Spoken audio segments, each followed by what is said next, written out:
আসসালামু আলাইকুম সুপ্রিয় শিক্ষার্থীরা, আশা করি সবাই ভালো আছো। আজকে আমাদের আলোচনার বিষয়বস্তু ন্যারেশন। ন্যারেশন শব্দের বাংলা অর্থ উক্তি। আমরা মূলত ন্যারেশন টপিকটিতে ডিরেক্ট ন্যারেশন থেকে ইনডিরেক্ট ন্যারেশন কিভাবে করতে হয় সেই বিষয়ে আলোচনা করে থাকি। তবে আমরা সেই কাজটি করার পূর্বে জেনে নেব ডিরেক্ট ন্যারেশন এবং ইনডিরেক্ট ন্যারেশন বলতে কি বোঝায়। ডিরেক্ট ন্যারেশনের ক্ষেত্রে একজন বক্তা তার বক্তব্যকে হুবহু উপস্থাপন করে থাকে। ইনডিরেক্ট ন্যারেশনের ক্ষেত্রে বক্তার বক্তব্যকে অপর একজন ব্যক্তি তার নিজের ভাষায় পরিবর্তন করে বর্ণনা করে থাকেন। ডিরেক্ট ন্যারেশন থেকে ইনডিরেক্ট ন্যারেশন করতে গেলে আমাদের প্রথমেই পরিচিত হতে হবে একটি ডিরেক্ট ন্যারেশনের বাক্যের সাথে। সেই বাক্যের বিভিন্ন অংশকে বিভিন্ন টার্ম দিয়ে বর্ণনা করা হয়ে থাকে। সেই টার্মগুলোর সাথেও আমাদের পরিচিত হতে হবে এবং এই পরিচিতির মাধ্যমেই আমরা দেখতে পাবো একটি ডিরেক্ট ন্যারেশনের বাক্যকে কিভাবে পরিবর্তন করে একটি ইনডিরেক্ট ন্যারেশনের বাক্যে রূপান্তর করা যায়। চলুন দেখে নেই একটি ডিরেক্ট ন্যারেশনের বাক্যকে কিভাবে ইনডিরেক্ট ন্যারেশনের বাক্যে রূপান্তর করা হয়। আমরা বোর্ডে একটি উদাহরণ লিখেছি, Fahim said to Kona, I am sick today। তার ঠিক নিচেই প্রথম বাক্যটি হচ্ছে ডিরেক্ট ন্যারেশনের বাক্য, যে বাক্যে ইনভার্টেড কমা প্রয়োগ করা হয়েছে এবং এই ইনভার্টেড কমার মধ্যে বক্তার বক্তব্যকে হুবহু বক্তা যেভাবে বলেছে সেভাবেই তুলে ধরা হয়েছে। নিচের বাক্যটি হচ্ছে ইনডিরেক্ট ন্যারেশনের বাক্য। দ্যাট মিনস এই বাক্যটিতে বক্তার বক্তব্যকে অপর একজন ব্যক্তি পরিবর্তন করে নিজের ভাষায় প্রয়োগ করেছেন।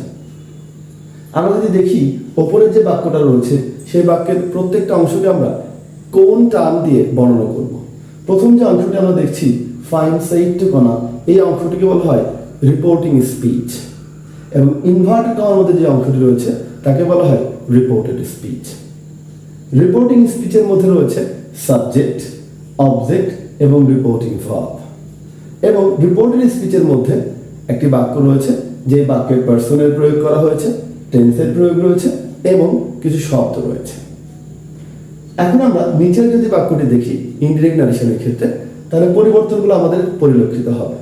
আমরা said to, যেটা হচ্ছে রিপোর্টিং ভার্ব, তাকে বদলে told করে দিয়েছে। আমাদের এখানে ডিরেক্ট ন্যারেশনের বাক্যে ইনভার্টেড কমা এবং কমা ছিল, যেটাকে বদলে আমরা দ্যাট করে দিয়েছি। এখানে আই, যেটি ফার্স্ট পারসন ছিল, সেটি পরিবর্তিত হয়েছে থার্ড পারসন হি, এবং অ্যাম এটিকে পরিবর্তন করে ওয়াজ করে দিয়েছি, যার অর্থ হচ্ছে টেন্সের পরিবর্তন এখানে ঘটানো হয়েছে। এখানে টুডে শব্দটি ছিল, যে শব্দটিকে আমরা বদলে করেছি দ্যাট ডে। তার মানে কিছু শব্দেরও পরিবর্তন ঘটানো হয়েছে। ঠিক যে যে পরিবর্তনগুলো আমরা উপরে করেছি সেই পরিবর্তনগুলো নিচে আমরা লিখে দিয়েছি। প্রথম পরিবর্তনটা হয়েছে রিপোর্টিং ভার্বের, said to বদলে told হয়েছে।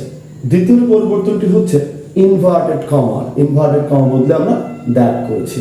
তৃতীয় পরিবর্তনটা হচ্ছে পার্সোনাল, আই বদলে হি করেছি।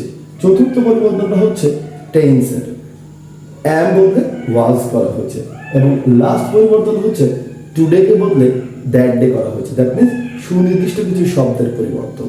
তাহলে আমরা মূলত ডিরেক্ট ন্যারেশনের বাক্যকে ইনডিরেক্ট করতে গেলে এই সুনির্দিষ্ট 5টি পরিবর্তন ঘটালেই একটি ডিরেক্ট ন্যারেশনের বাক্য ইনডিরেক্ট ন্যারেশনের বাক্যে রূপান্তরিত হবে।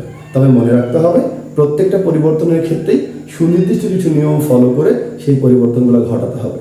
পরবর্তী ক্লাসগুলোতে আমরা আশা করব সেই পরিবর্তনগুলো খুব সুন্দরভাবে উপস্থাপন করতে এবং তোমাদের যাতে খুব সহজেই বুঝতে পারো সেই চেষ্টা অব্যাহত থাকবে।